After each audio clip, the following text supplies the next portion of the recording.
Ram Ram ji. Live weather of India में आप सभी का स्वागत है। मैं नवदीप दहिया हाजिर हूँ ताजा मौसम की अपडेट के साथ। 26 जनवरी की शाम को वर्तमान मौसम की स्थिति पर विश्लेषण करेंगे और आने वाले दिनों में कौन से राज्यों में जो है मौसम में बदलाव हो सकता है, भारत के कौन से हिस्सों में मौसम परिवर्तनशील होगा, इसके ऊपर विस्तार से चर्चा करने वाले हैं।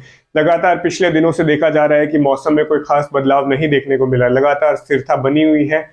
मार्च का महीना भी नहीं आया है, लेकिन देखा जा सकता है कि फरवरी के अंत में भी जो है लगातार काफी ज्यादा गर्मी देखने को मिल रही है। सामान्य तौर पर अधिकतम तापमान बढ़े हुए हैं, 5 से लेकर 10 डिग्री सेल्सियस के बीच में जो है तापमान अपनी सामान्य स्थिति से ज्यादा है। लगातार उत्तर भारत में, मध्य भारत, कहीं पर भी जिस क्षेत्र में भी आप जाएंगे वहां पर देखेंगे कि समय से पहले गर्मी की दस्तक हुई। बसंत ऋतु जैसे कि बहुत कम समय के लिए आई, 10 एक दिन हफ्ता भर चली होगी, क्योंकि उस समय जब थी हवाएं बहुत उत्तर पश्चिमी ठंडी चल रही थी। उसके बाद लगातार जैसे ही इंस्टेबिलिटी बढ़ती चली गई, तापमान बढ़ते चले गए, एंटी साइक्लोनिक सर्कुलेशन का भी इसमें प्रभाव लगातार बना रहा था। लेकिन अब जो है थोड़े बहुत मामूली बदलाव जो है मौसम में देखने को मिल सकते हैं, क्योंकि शुष्क मौसम जो है लगातार फरवरी के पूरे महीने देखने को मिला है कि कहीं पर भी उत्तर भारत में, मध्य भारत में बारिश की गतिविधियां नहीं हुई। तो सूखा मौसम जब होता है तो लगातार धूप तीव्र होती चली जाती है दिन प्रतिदिन, और हवाएं भी ज्यादा ठंडी नहीं होती, क्योंकि पहाड़ी राज्यों पर भी जो है पर्याप्त मात्रा में बर्फबारी या फिर बारिश की गतिविधियां नहीं होती है, क्योंकि कमजोर पश्चिमी विक्षोभ लगातार प्रभावित करते हैं।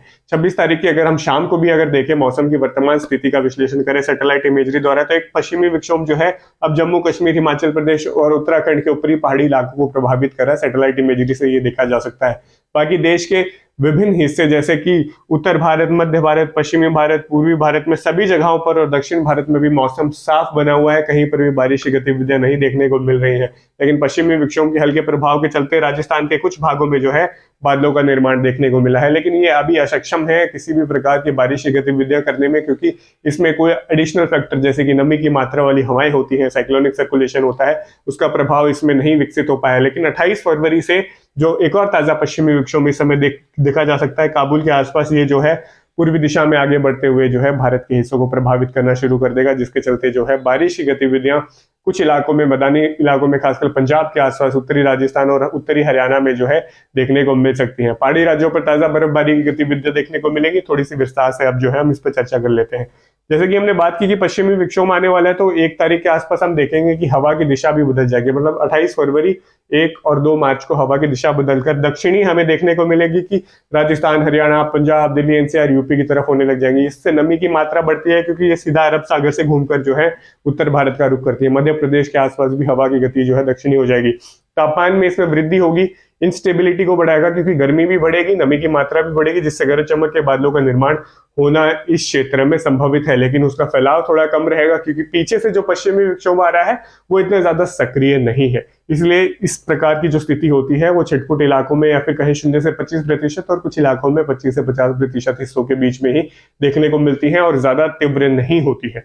अब देखते हैं कि प्रेसिपिटेशन मॉडल्स के थ्रू अगर हम लोग डायरेक्टली देखें तो किस प्रकार से मौसम बनता दिखाई दे रहा है। 28 फरवरी की हमने बात करी, कल सुबह से ही राज्यों में मौसम परिवर्तनशील हो जाएगा। खासकर जम्मू कश्मीर, लद्दाख, हिमाचल प्रदेश, उत्तराखंड के हिस्सों में जो है ताजा बर्फबारी के दौर देखने को मिलेंगे। यहाँ पर बादलों का जमावड़ा काफी अत्यधिक होगा और बारिश की गतिविधियां भी देखने को मिलेंगी कि 10 मिलीमीटर से ऊपर काफी सारे इलाकों में, और कुछ इलाकों में बर्फबारी भी अच्छी होगी। खासकर जो इंडिकेशन मिल रहा है कि हिमाचल प्रदेश के, मतलब मनाली के आसपास, लाहौल स्पीति और जो ऊपरी वाले इलाके हैं, यहाँ पर अच्छी भारी बर्फबारी देखने को मिल सकती है। और निचले जो पहाड़ी इलाके हैं, मिड रेंजेस और निचले जो इलाके हैं, यहाँ पर ओलावृष्टि, क्योंकि गरज चमक के बादलों का निर्माण होना संभव है। तो हल्की से मध्यम बारिश, मतलब लगभग 20 मिलीमीटर के अंदर अंदर बारिश, और कुछ एक स्थानों पर गरज चमक के बादलों के साथ ओलावृष्टि पहाड़ी राज्यों पर देखने को मिल सकती है। 28 तारीख को ही मौसम मैदानी राज्यों में भी बदलेगा, जिसके चलते पंजाब के कुछ हिस्सों में, उत्तरी राजस्थान की अगर बात करूं तो गंगानगर, हनुमानगढ़ के कुछ एक इलाकों में जो है बारिश की गतिविधियां हो सकती है। मैं संभवित जानकारी देना चाहता हूं कि 0 से 25%, यानी 25% हिस्सों में ही मौसम, मतलब बारिश का, बन सकता है। यानी कि बहुत कम फैलाव होगा बारिश का, जो कि उत्तरी राजस्थान, हरियाणा में देखने को मिलेगा।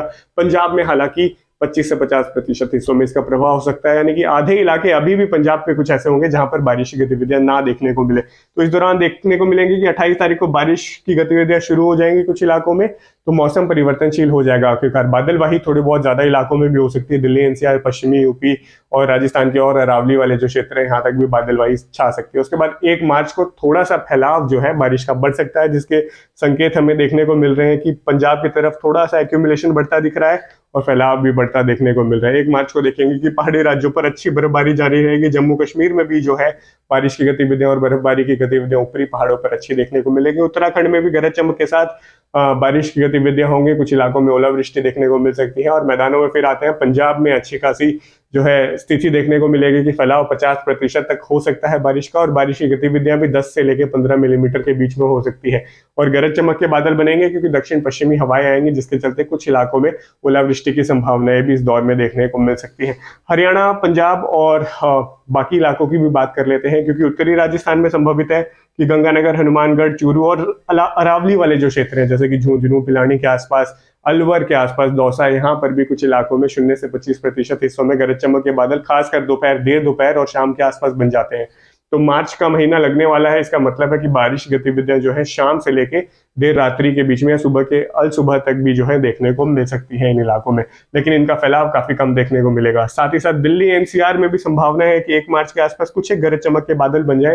हरियाणा के भी कुछ अंदरूनी भागों में हो सकता है कि 0 से 25% हिस्सों में जो है गरज चमक के बादलों का निर्माण 1 मार्च को देखने को मिल जाए। पश्चिमी यूपी में अभी के विश्लेषण अनुसार कहीं पर भी बारिश की गतिविधियां नहीं होंगी, और बाकी भी अगर इलाकों की बात करें, जैसे दक्षिणी राजस्थान के जितने भी जिले हैं, गुजरात, मध्य प्रदेश और झारखंड, बिहार, पश्चिम बंगाल, उड़ीसा, छत्तीसगढ़, महाराष्ट्र और इवन दक्षिणी भारत के भागों में भी जो है 1 या 2 मार्च तक बारिश की संभावना नहीं है। यहाँ पर मौसम शुष्क बना रहेगा।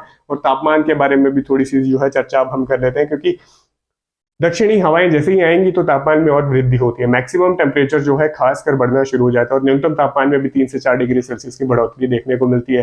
तो संभवित यही दिख रहा है कि अभी जैसे ही नमी की हवाएं आएंगी और इससे इंस्टेबिलिटी, हीट भी जो है पुश इन होगी। बारिश होने से पहले हम उम्मीद कर रहे हैं कि 28 तारीख और 1 मार्च को जो है इन इलाकों में अधिकतम तापमान में 2 से 3 डिग्री सेल्सियस की बढ़ोतरी हो सकती है, जो खासकर पश्चिमी राजस्थान के इलाके हैं, जैसे जैसलमेर, बीकानेर, जोधपुर, बाड़मेर, यहाँ पर तापमान 35 डिग्री सेल्सियस से ऊपर दोबारा जा सकता है। यानी कि हीट जो है वो दोबारा से वापसी कर सकती है। फरवरी के अंत और मार्च के पहले हफ्ते में इतने तापमान इन इलाकों में देखने को नहीं मिलते हैं। गुजरात के अंदरूनी भागों में भी अच्छी खासी गर्मी वापसी करेगी, और महाराष्ट्र के भी अंदरूनी, छत्तीसगढ़, उड़ीसा में भी जो अब जो है तापमान 38 डिग्री सेल्सियस के आसपास अधिकतम आने की संभावना है। यानी कि दिन की गर्मी इन इलाकों में बढ़ने वाली है। दिल्ली एनसीआर, हरियाणा, पंजाब और पश्चिमी यूपी के इलाकों में जो है अधिकतम तापमान 28 फरवरी, 1-2 मार्च के आसपास जो देखने को मिलेगा वो मुख्यतः 30 से लेके 33-34 डिग्री सेल्सियस के बीच में ही रहने की संभावना है। इससे ज्यादा इन इलाकों में अधिकतम तापमान अभी देखने को नहीं मिलेंगे, लेकिन ये भी असामान्य ही है। सामान्य से कम 5 से लेके 10 डिग्री सेल्सियस के बीच में जो है ये अधिकतम ही देखने को मिलेंगे। इसके बाद जब ये 2 मार्च के बाद मौसम फिर से साफ होगा, इसके बाद आगे के दिनों में जो है कोई सशक्त पश्चिमी विक्षोभ जो है एटलीस्ट 10 दिनों के बीच में उत्तर भारत को या फिर मध्य भारत और पहाड़ी राज्यों को प्रभावित करता नहीं दिखाई दे रहा है। लेकिन जो भी विश्लेषण होंगे, क्योंकि आगे गेहूं की कटाई भी शुरू होने वाली होगी, थोड़ा सा भी अगर इंडिकेशन मिलेगा, संकेत मिलेंगे, तो आपको लगातार जो अपडेट्स है live weather of India YouTube channel पर मिलती रहेंगी। यह वीडियो देखने के लिए आपका बहुत बहुत धन्यवाद।